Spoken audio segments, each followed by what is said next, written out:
For almost 100 years, Earth had been silent. No signal, no ships, no ambassadors, nothing. The galaxy believed humanity had finally burned itself out, a species too violent, too unpredictable to survive. The Galactic Union even marked Sol System as a dead zone, warning travelers not to approach. But in the darkness beyond Mars, something old was waking up. At first, it was just static, small broken bursts of sound picked up by deep space monitors. Most engineers dismissed it as interference. But the noise grew stronger, clearer, almost like a heartbeat. Commander Rethal of the Zelnar Dominion leaned closer to his screen. "Run it again," he ordered. The signal pulsed, thump-thump, like something alive. His second officer frowned. "It's coming from Sol System, sir." "From Earth?" The commander's black eyes narrowed. "Impossible. Earth was destroyed."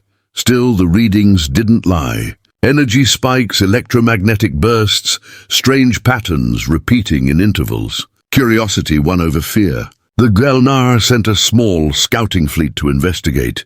23 ships jumped into human space. 23 ships vanished without a trace. 3 hours later, a single distress call broke through the darkness. It was short, filled with static and screams. Then a voice, calm, human, echoed across the channel. "This is Earth Command. You fired first."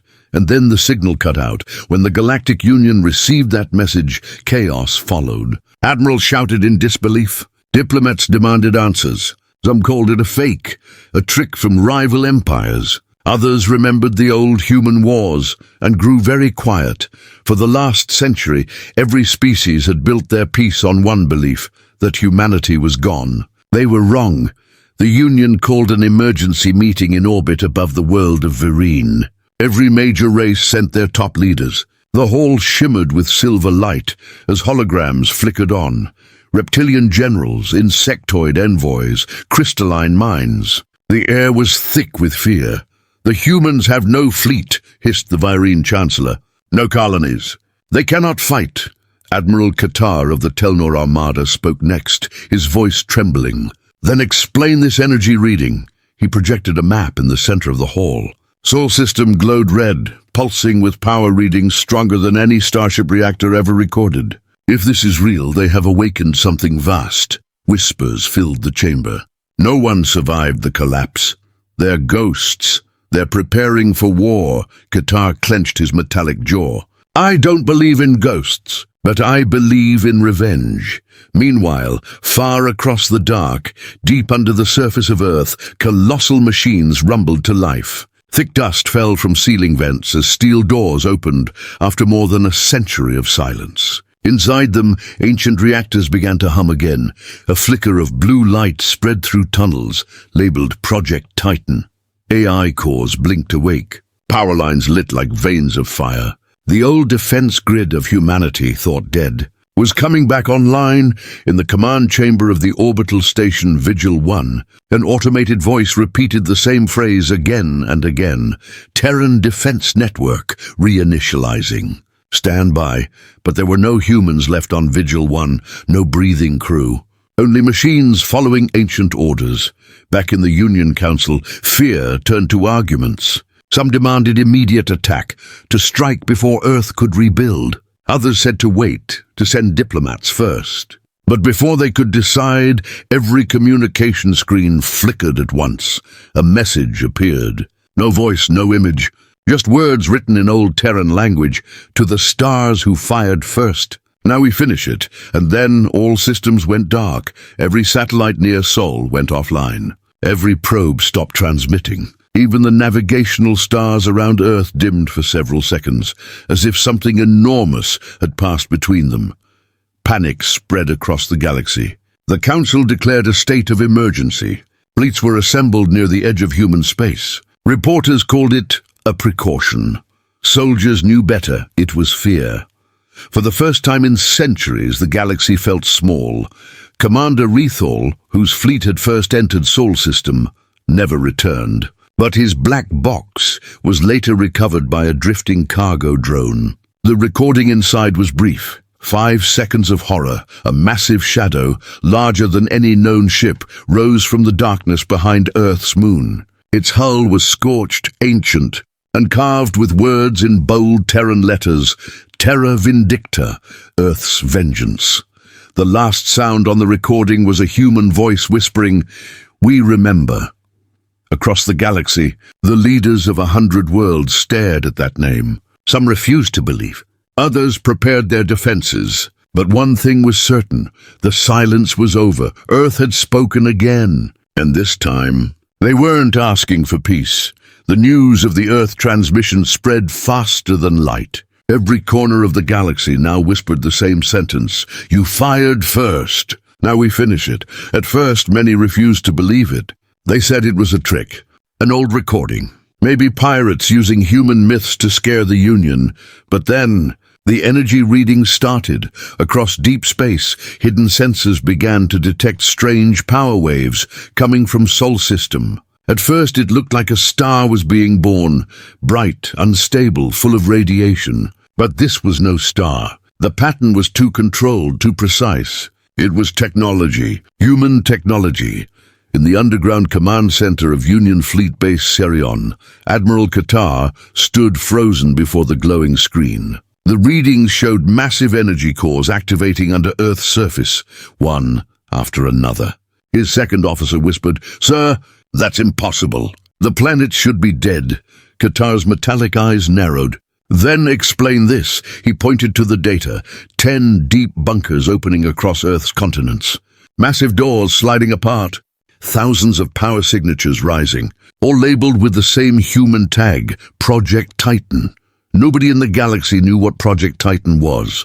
The humans had erased all data about it before they went silent. Some believed it was a planetary defense system. Others thought it was a weapon too terrible to exist. Now it was waking up. Far beneath the ruins of old cities, the earth trembled. Huge chambers filled with dust and darkness came to life. Lights flickered. Machines the size of mountains started to move again. Inside one of the vaults, robotic drones floated through the air, scanning each reactor core. They spoke in calm, human-coded voices. "Power integrity stable. Reactor Titan 07 online. Orbital defense uplink re-established. Begin reconstruction sequence." For 120 years they had slept, waiting for a signal. Now the signal had come. Above the planet, Earth's orbit began to glow. Rings of satellites once thought destroyed started turning. Some were broken, others fused together over time, but still they responded. They formed lines of blue light stretching around the planet, a defensive grid reawakening after a century of silence. The once dead space around Earth suddenly pulsed with energy. Every old human satellite, every derelict station, every abandoned ship in orbit, all came online at the same time. To outsiders, it looked like the planet itself was breathing again. In the deep void beyond Jupiter, the Union sent a probe to confirm what was happening. The probe entered the Sol system quietly, recording everything. For exactly 12 seconds, it transmitted data. The 12th second ended with a flash of white. Then silence. When the data was later recovered, it showed something impossible, a shadow the size of a moon rising behind Earth, covered in metallic plates, glowing faintly blue. Its hull markings were old. Terran military script. Designation, TNS Vigilance, Fleet Command Node. The humans hadn't built ships. They had built worlds that became ships. Admiral Qatar stared at the footage in disbelief. "They buried their fleet," he muttered. "Inside their own planet." The room went silent. None of his officers dared to speak. "Send this to the Council," Qatar ordered. "Tell them humanity was never gone. They were preparing." Back on Earth, deep under what was once the Atlantic Ocean, a massive voice echoed through the flooded tunnels. "Project Titan, activation level 63%. Time since command issued, 1 century, 2 decades. Executor protocol confirmed." The old command chair, empty for generations, flickered to life. A holographic figure appeared, a human admiral, face worn, voice cold. It wasn't alive. It was a recording. "If you're seeing this, it means they attacked again. It means humanity stands alone again. So we finish what they started. The AI system accepted the command and spread it across every active core on the planet. The orbital grid received the same message. In moments, hundreds of dormant war machines began rising from deep bunkers. Sleek black drones, armored groundwalkers, massive starship cores breaking through the Earth's crust. The humans had left behind their deadliest weapons, not to attack, but to ensure the world would never fall again. The Galactic Union Council watched helplessly. Their greatest fleets were moving closer to Sol, preparing for containment, but when the first scout ships crossed the boundary of human space, they vanished. No explosion, no wreckage, just light, a blinding flash and silence. Then came the second broadcast from Earth.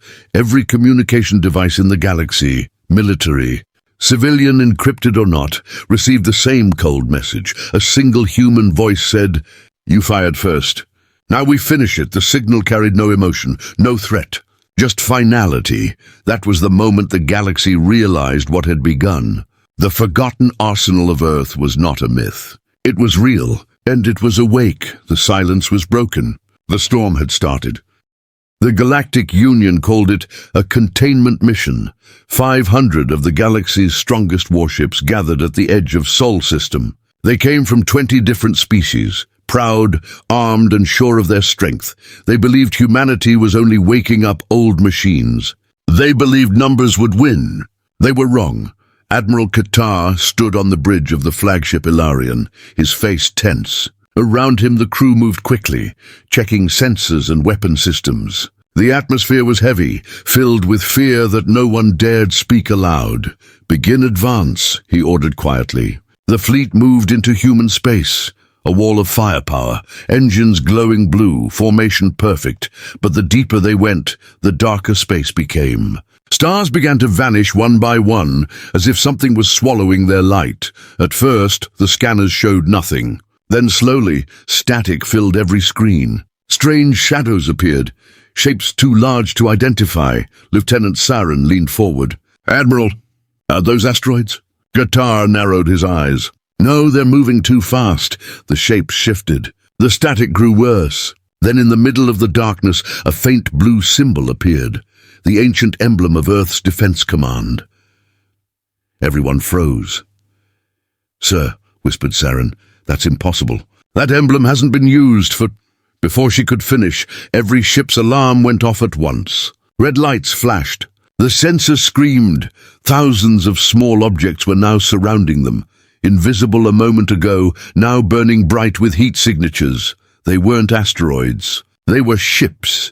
The first shot came from the dark, a single beam of blue light that cut through a destroyer in seconds. The ship didn't explode, it simply vanished. Then came the second strike, and the third. Within seconds, the sky became a storm of light. The Union fleet tried to respond, firing everything they had. But the enemy moved too fast, appearing and disappearing between sensor readings, like ghosts. "Identify targets." Qatar shouted. "Negative, Admiral. They're everywhere." Another ship vanished, then another. The fleet's formation broke apart. In the chaos, one of the cameras finally caught a clear image. A massive vessel, black as the void, slowly drifted out from behind Mars. It was larger than any known warship, kilometers long, silent and covered in scorched armor. On its hull, written in glowing white letters, was one name, Terra Vindicta. Every crew member on the Ilarion stared at it in horror. "That's not a ship," someone whispered. "That's a fortress." The Terra Vindicta didn't fire immediately. It waited, watching, almost as if it was studying them. Then without warning, its main cannon charged. The energy buildup alone shook the space around it. The weapon fired once. A beam of pure blue energy tore through space, cutting across multiple ships in a single line. Every vessel it touched was erased. Not destroyed, erased, retreat. "All units retreat," Qatar screamed. But it was too late. The Union fleet was breaking apart, ships colliding as they tried to flee. The Terra Vindicta moved forward slowly, its hull glowing brighter. Smaller human ships, fast, silent, darted between the chaos. targeting command vessels first. Each one bore the same mark, an old Terran flag, burned and worn, still shining proudly. The humans had returned, not as soldiers, but as ghosts of vengeance. Back on the Union Council world, communication officers tried desperately to contact the fleet. All they received were fragments, screams, static, and flashes of light. Then, for just 2 seconds, one image came through. A Union cruiser drifting, torn in half. Behind it, the silhouette of the Terra Vindicta filled the stars, and then the transmission ended. Hours later, the galaxy received another signal. This time from the edge of human space. It was a message, calm, cold, human, to all foreign powers. The first strike is complete. Do not enter Sol again. The signal was short, but it reached every system in the Union. Even those who didn't believe before now understood the truth. Humanity was not gone. They had been waiting, preparing beneath the ashes of their own world. Admiral Qatar's fate was never confirmed. Some said he died in the first attack. Others whispered that the humans spared him as a message. But one thing was certain, the Ilarians' last black box transmission contained a single sentence, spoken in a trembling voice. They were never silent. They were listening. After that day, no ship dared approach human space again. The stars near Sol remained dark, cold, and quiet, but everyone knew what slept there. The galaxy's peace was broken. The age of fear had begun. The Galactic Union Council chamber had never been this silent. Holograms of leaders from across the stars stood frozen, watching the last footage of the Union fleet. Ships burning, signals dying, and one terrifying image, the massive human warship, Terra Vindicta, glowing against the darkness of Sol's system. The recording ended with static. No survivors. 500 warships, gone. The silence broke when Chancellor Vereen slammed her metallic claw on the table. "This cannot be true," she hissed. "No world can destroy 500 ships, no one." But Admiral Tikor, head of the surviving defense networks, looked pale and tired. "It happened," he said quietly. "We lost contact with every vessel. No wreckage, no escape pods. It's as if they were erased from space itself." A ripple of fear ran through the chamber. The leaders of powerful empires, beings who had ruled the stars for centuries, now looked like frightened children. On the massive hollow screen, Earth's image floated, a small blue planet glowing faintly. Sensors still showed impossible readings. Energy levels rising, orbital defense grids active, strange metallic structures moving above the atmosphere. "They are rebuilding," said Admiral Tikor, "or worse, awakening something else." The room erupted in arguments. "We should destroy the planet before they strike again," shouted one. "No! If we attack, we'll provoke them further," yelled another. "They already attacked us," screamed the third. The shouting grew louder, echoing through the hall. For the first time in galactic history, there was no unity, only fear. Then, without warning, the lights flickered. Every communication panel around the chamber turned black. For a few seconds, complete silence. Then the screens lit up again, but not with Union signals. White letters appeared across every display. Written in the ancient Terran language, "You fired first." The message repeated 3 times. Then all systems went dark again. No one moved. No one spoke. The message was clear. Humanity had found a way into the Union's most secure network, something no empire had ever done. Shut it down. The Chancellor screamed. "Cut all external data lines." Engineers rushed to obey, but it was useless. The message kept returning, appearing on every personal screen, every datapad, every display in the galaxy. "You fired first," one officer, terrified, whispered. "They're in our systems. They can see everything." The realization hit them like a storm.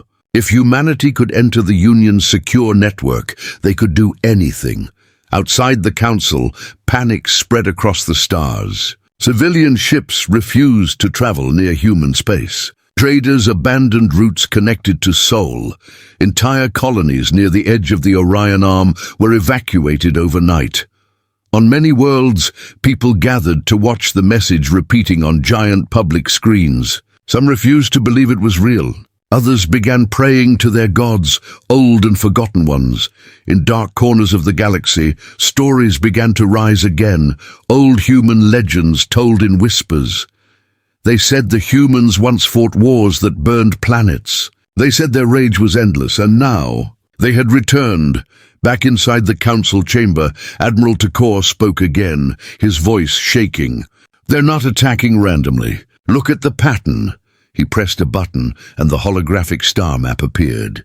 Red circles marked systems that had gone dark. Every one of them was a military base that had once joined the first attack against Earth. 100 years ago. "They're not fighting for control," he said quietly. "They're cleaning history." Every leader stared at the map in horror. Humanity wasn't at war. They were erasing enemies. The Chancellor turned to her advisor. "Can we open communication?" "Negotiate." "No response, ma'am. Every attempt is blocked. They send back only one phrase. 'You fired first.'" The Chancellor sank into her seat. "Then what do they want?" Admiral Tekor looked up, eyes cold. "They want us to remember." Hours later, the Council's grand chamber was empty. The leaders had fled to their private bunkers. But the galaxy could still feel it. The tension, the silence before the next storm. Ships patrolled every border. Entire fleets hid behind moons. Yet no one dared fire again. They waited, listening for another message from Earth. When it finally came, it wasn't a voice. It was a sound, a deep, distant hum like thunder rolling through the void. Every sensor across the galaxy picked it up. It came from the same place, Sol system. The sound of engines, something massive was powering up. In one distant colony, a child asked his father, "What's happening?" The old man stared at the stars, his face pale. "The storm's not over," he said softly. "It's just beginning." The council tried to regroup, but it was already too late. Across the galaxy, strange signals began appearing. Ghost transmissions, old human distress calls from long-forgotten wars. Some were over 200 years old. Each one carried the same message at the end. "This is Earth Command. You fired first." The leaders of the galaxy finally understood. The silence was never peace. It was preparation, and now humanity was coming. No one believed the humans would come this far. No one thought they could.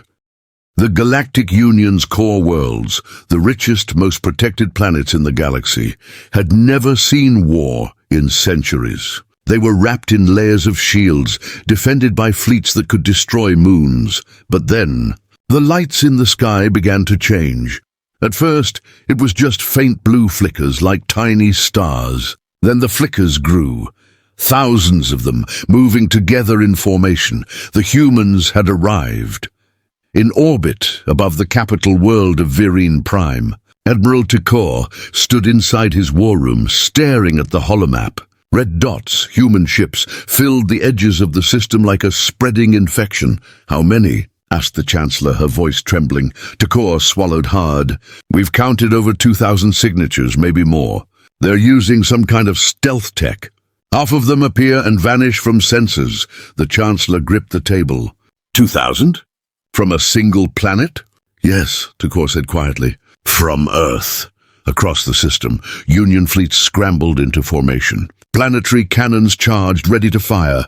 The skies above Virine glowed bright as the defense grid came online. The people of the core worlds watched from their cities, terrified as a shadow began to eclipse their suns. Then the first human ship appeared, dark, massive and silent. It didn't broadcast a warning. It didn't open communication. It simply fired. A blinding beam of light tore through space, hitting the outer defense ring. The shield flared, screamed, and shattered like glass. The sound echoed through the command centers as alarms wailed. "They broke the shield," someone shouted. "That's impossible." Within seconds, more human ships jumped into the system. Sleek, black vessels with glowing blue engines, flying in perfect formation. No wasted movement, no chaos. Each ship struck with surgical precision. They targeted command stations, power cores, and communication relays. They avoided civilians. They were not here for conquest. They were here for judgment. On the surface, the people could see flashes of light streaking across the sky, like falling stars. The human ships were descending. In the capital city, soldiers ran through the streets as sirens screamed. The Chancellor was rushed into a bunker shouting orders. "Tell them we surrender. Open a channel to Earth." But no one answered. The humans weren't listening. Up above, Admiral Tikor's flagship trembled under fire. "Return fire!" he commanded. The ship's cannons roared, hundreds of blasts shooting toward the nearest human vessel. The explosions hit, but when the light cleared, the human ship was still there untouched. Its black armor absorbed the energy, glowing faintly blue before fading back to dark. Then it turned its main cannon toward Tikor's flagship. For a brief moment, he saw his reflection on the viewing glass, a warrior facing his end. He whispered softly, "We should never have fired first." And then his ship vanished in a single flash. Across the core worlds, the story was the same. Every defense line collapsed. Every fleet was erased. The humans didn't need numbers. They had precision, silence, and something even deadlier: purpose. In less than 6 hours, 5 core worlds were left defenseless. No one understood how the humans were doing it. Their ships didn't use known fuel, didn't follow normal space-time laws. Some appeared out of nowhere, right inside enemy formations. Others drifted in like ghosts and then vanished. The galaxy realized it was fighting an enemy that had evolved far beyond its reach. At the end of the 6th hour, all communication went dead. Every galactic broadcast, every channel, all replaced by one signal. It was the sound of a heartbeat, slow, steady, human. Then a calm voice spoke through the silence. "Earth acknowledges the end of the first phase. We will not occupy. We will not enslave. We will remember." And then the signal ended. Across the broken fleet, survivors drifted in damaged ships. They saw human drones moving among the wreckage, not destroying but scanning, collecting black boxes, reading history. They weren't trying to erase their enemies anymore.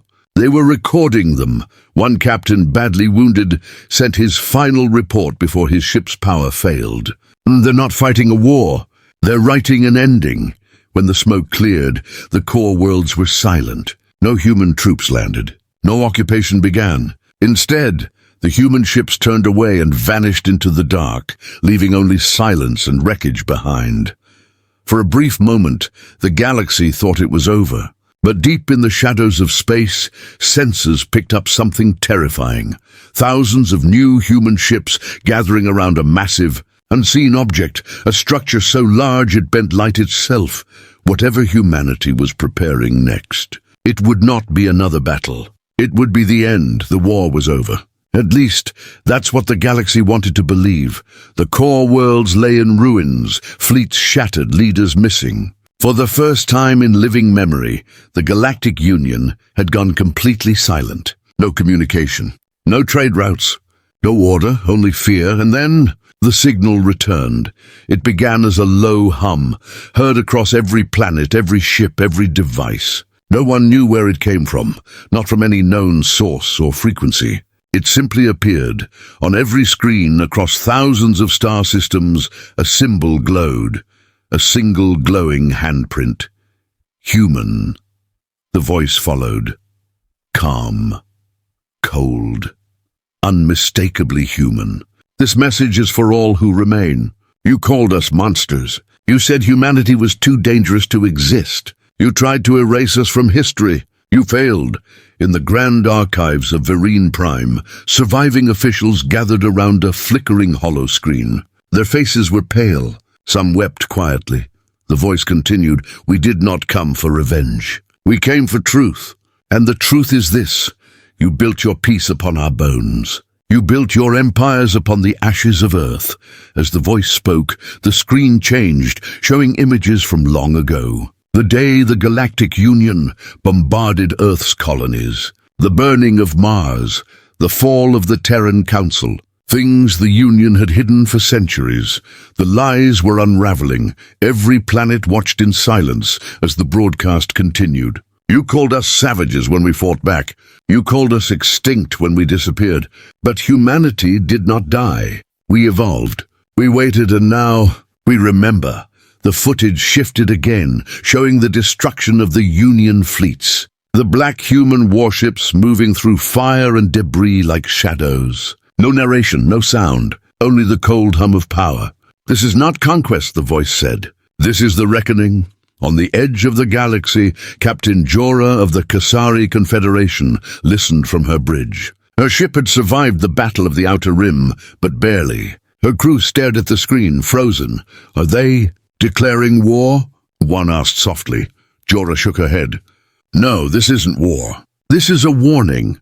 The signal shifted again, this time showing something new. A massive structure floating in space, the same one glimpsed near the core worlds. It was unlike anything the galaxy had ever seen. A ring of black metal surrounding a sphere of blinding white light. The voice spoke again. This is Erebus, the heart of our fleet. The memory of every soul lost in the Great Purge. For every world that erased our name, a record now exists. For every lie told about our fall, the truth will be written in the stars. The light grew brighter. Sensors across the galaxy picked up strange readings. Gravitational waves, distortions, pulses of energy, unlike any known weapon. It was not a weapon of destruction. It was a weapon of remembrance. In the capital ruins of Virine Prime, survivors stepped outside as their skies darkened once more. But this time, it wasn't an attack. Above them, the stars themselves began to shift. Constellations changed, slowly, deliberately. And then they saw it, a new symbol forming among the stars. The mark of a human hand stretching across the heavens. The people fell silent. No one dared to speak. The message was clear. Earth was no longer forgotten. Humanity was no longer silent. Across the galaxy, panic spread among governments. Armies tried to regroup. Fleets were called back. But it didn't matter. The humans weren't coming to destroy them anymore. They had already won, because now the galaxy feared them more than death itself. Aboard the human command ship Erebus, Admiral Ryan Hale stood before the vast viewing glass. His reflection was dimly lit by the stars. Beside him, Commander Lin reported, "The broadcast reached every corner of the Union. Even the hidden colonies received it." "Good," Hale said quietly. "Now they'll remember what they tried to erase." Lin hesitated. "Sir, what comes next?" Hale looked out at the swirling galaxies before them. "Next," he repeated. "Next, we see who dares to answer." In the quiet that followed, the Erebus pulsed once more, sending a final wave through the void. It carried no words this time, just a sequence of 3 tones. Every translator, every AI, every scientist tried to decode it. But it wasn't a message for them. It was a call, a signal sent deep into the black, beyond charted space, beyond known systems. Something answered. The final frames of the broadcast flickered across every world. The same voice, now softer. "The storm has only begun, and it will not end. Until the last truth is told." Then the screens went dark. No one knew what the humans had awakened. No one knew where the signal had gone. But one thing was certain. The galaxy would never sleep again. Silence fell across the stars. After the broadcast, no one spoke. No world dared to move a fleet or send a probe toward human space. The galaxy was holding its breath, waiting for the next move or the next strike. But the humans didn't strike, they vanished again. Only the echoes of their message remained, carried on radiation bursts, distorted signals, and ghost transmissions that appeared without origin and faded without trace. Some said humanity had left the galaxy. Others whispered they were rebuilding something far greater. No one knew the truth until the echoes began. It started on the border world of Darnis IV, a mining planet at the edge of the old human frontier. One night the sky changed. Miners looked up and saw a pattern forming. Not stars, but shapes. Faint lines glowing between them, forming outlines of something massive, hidden just beyond visibility. A structure. A fleet? Then came the signal, faint, rhythmic, pulsing through the air. Three tones, the same sequence from the broadcast. When the scientists enhanced the transmission, they found something strange. Inside the sound wave, a message. It wasn't a threat. It was a location. Within days, dozens of exploration ships ignored the warnings of their governments and set out to trace the signal. Most never returned. Those who did who came back changed. They spoke of a place beyond known space, where light itself bent around a black sun, where human warships floated like ghosts, silent, unmoving, but alive with energy. They called it the Graveyard of Titans. And at its center, something stirred. On the Union's secret world of Halas Prime, Admiral Core watched the footage one explorer brought back. The image showed what looked like a ship, but the scale was impossible. It was the size of a small moon, covered in strange black panels and glowing veins of blue light. "This can't be real," whispered his aide. "It is," Core replied. His voice trembled. "And it's human." Far beyond Halas Prime, the Erebus drifted in the void, silent, its hull scarred but functional. Admiral Ryan Hale stood in the command chamber, eyes fixed on a holographic map. Around him, hundreds of small red dots blinked. Distress calls, panicked messages, desperate pleas from across the galaxy. Civilizations turning on each other, alliances breaking apart. The broadcast had done more than warn. It had fractured the galaxy. Commander Lin entered quietly. "Sir, we're picking up responses from the signal." "How many?" Hale asked. "Over 2,000. But most of them aren't from fleets." "Then what?" "Worlds," she said. "People. Civilians sending messages. They're asking for the truth about what really happened to Earth." Hale stared at the data for a long moment. "Then it's working," he said softly. "They're starting to remember." Meanwhile, on a forgotten colony deep in neutral space, a young alien boy named Saren discovered something strange buried beneath his home. A metallic structure, old but humming with life. When he touched it, the metal lit up, showing the same human hand symbol. A voice echoed in his mind, calm, gentle, human.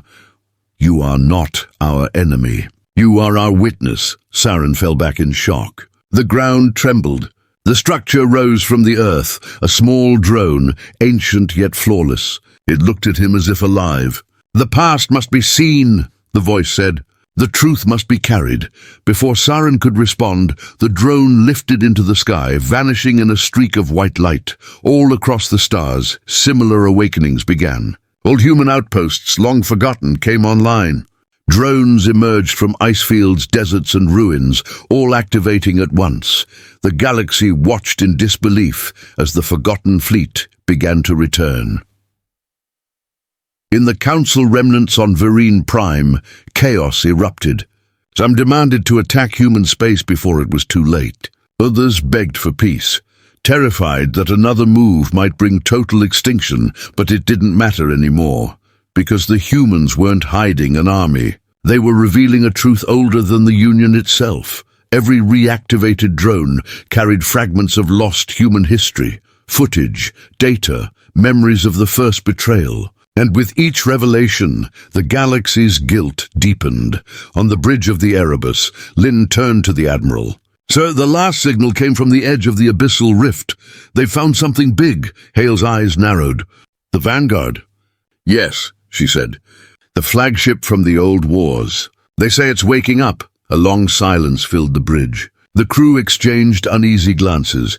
Hale finally spoke. "Then the final chapter begins. Across the rift, deep within the black mist of uncharted space, something massive turned slowly.